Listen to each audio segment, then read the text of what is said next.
चिंताजनक, देश के सामाजिक ताने-बाने के लिए चेतावनी बनकर उभर रही आर्थिक विषमता। 10 साल में 300% अरबपति बढ़े, 50% घटी जनता की आमदनी।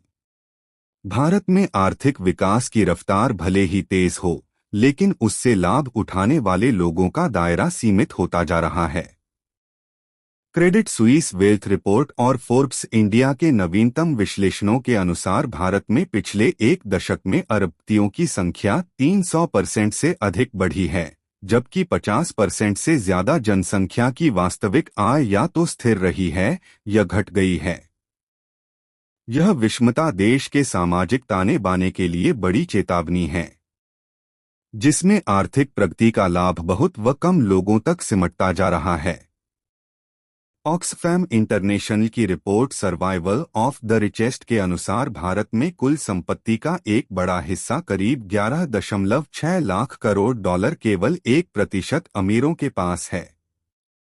इसी तरह ग्लोबल इनइक्वालिटी रिपोर्ट में बताया गया है कि भारत के शीर्ष 10% लोग देश की कुल आय का लगभग 57% हिस्सा प्राप्त करते हैं, जबकि निचले 50% के हिस्से केवल 13% आय आती है।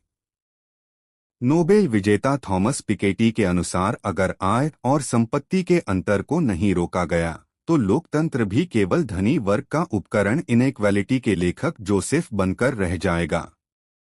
द प्राइस ऑफ स्टिग्लिच का कहना है कि जब समाज के अधिकतर संसाधन केवल कुछ लोगों के हाथ में होते हैं तो बाकी जनसंख्या हाशिए पर चली जाती है और आर्थिक अस्थिरता स्थायी हो जाती है।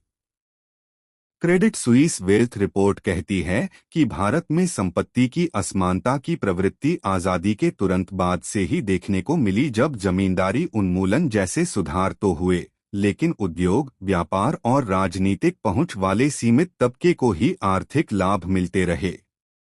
इन कारणों से बढ़ी असमानता, उदारीकरण और पूंजी आधारित अर्थव्यवस्था।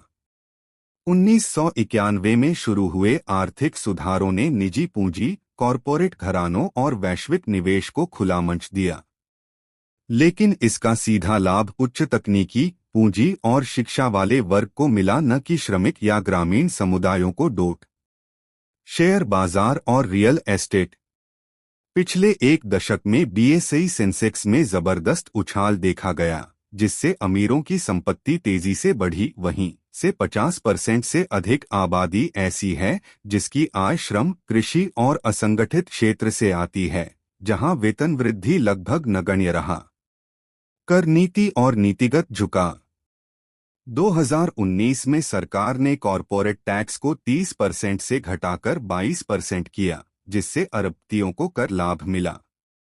वहीं गरीब और मध्यम वर्ग के लिए प्रत्यक्ष सहायता योजनाएं अपर्याप्त साबित हुईं।